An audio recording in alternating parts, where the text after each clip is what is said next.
For those that I haven't met yet, my name is Willshire, and look, despite Jono's Bucks party, I am still his best man. And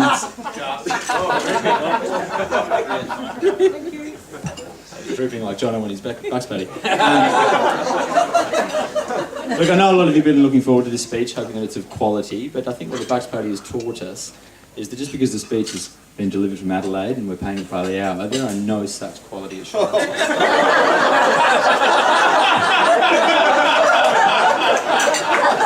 It's been an absolute pleasure being a part of Jono and Sammy's bridal party, particularly because we spent the day with three absolutely stunning bridesmaids. Three women that have been...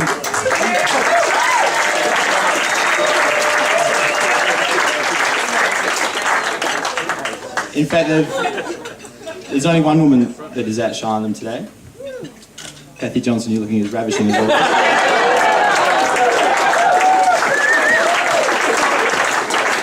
Now, I haven't made too many notes about this evening, and that's primarily because the concise Oxford English Dictionary says it all.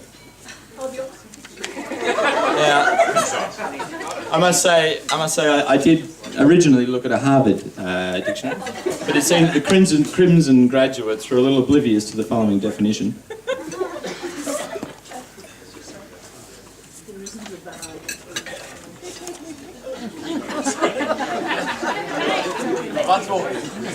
It was under B all along. The term we've looked up is banister. Banister is an adverb. It is the base word of terms such as banistered and banistering. It is actually derived from the Saxon term which means to hustle.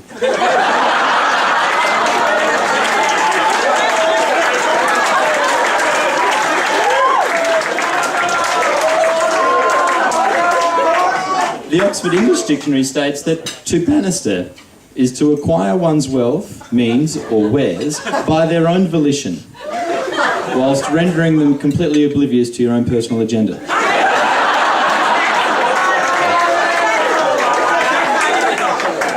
It even puts it in a sentence.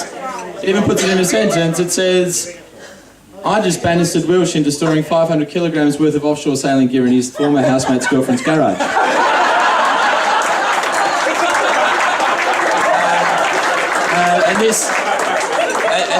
And this phrase, I was out enjoying a romantic evening with my girlfriend when I found myself driving to a nearby coastal town to pick up a random sailor and drive him to the airport. What a banistering.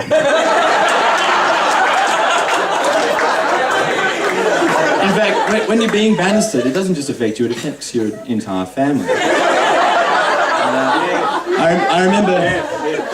I remember my sister received a $200 bottle of Shiraz for her 21st, and as impoverished students, we considered that bottle of wine so important that we thought we'll just drink it at a dinner party just for the three of us, myself, my sister, and the gift bearer. Jono, however, he was available that night. He somehow provided himself as the chauffeur for the gift bearer. He arrived at the house, he worked his way through the $200 bottle of red with an accompanying oyster entree. That's a banistering. In fact, Jono was also able to infiltrate our family Christmas. Our Sydney-based family Christmas before the 2007 Sydney to Hobart. And my Sydney-based cousins immediately thought that the friend Jono that I was bringing to Christmas was clearly a gay lover.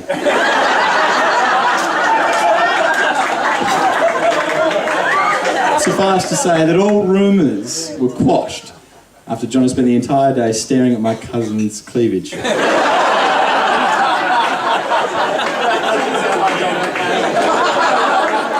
In fact, many of you will be wondering how Jono and I are even mates. You might be wondering which of Jim's categories I fit into. Considering we never went to school together, we never went to university together, we've never played sport together, and given Jono's ongoing lack of paid employment, we've certainly never worked together. I have just been significantly banistered for many years.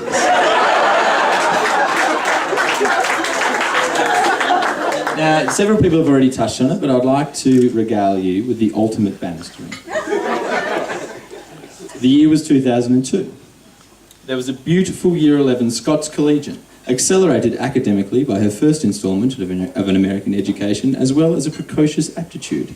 She found herself reading for Year 12 Maths 1 and Year 12 Maths 2. She was prepared for calculus. She was prepared for imaginary numbers. What she wasn't prepared for was predatory Year 12 boys. John O'Bannister was such a predatory Year 12 boy. He was less prepared for calculus. He was certainly less prepared for imaginary numbers, and yet he still thought that he had something to offer.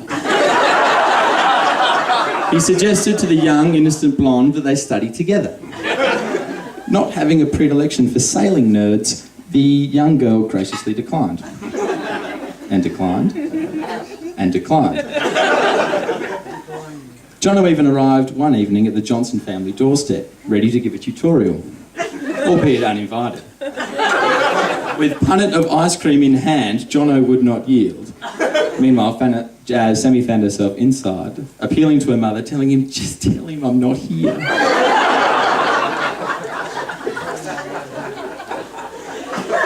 And yet, here today, of her own volition, Sammy has committed to a lifetime of banistering.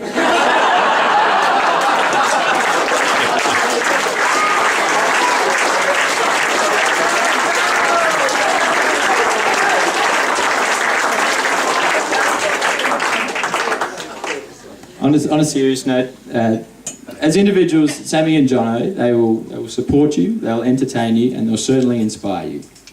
And as a couple, they are just bloody perfect. So, on the day that they're fortunate enough to formalise their commitment to each other, I would like to propose a toast. To Jono and Sammy.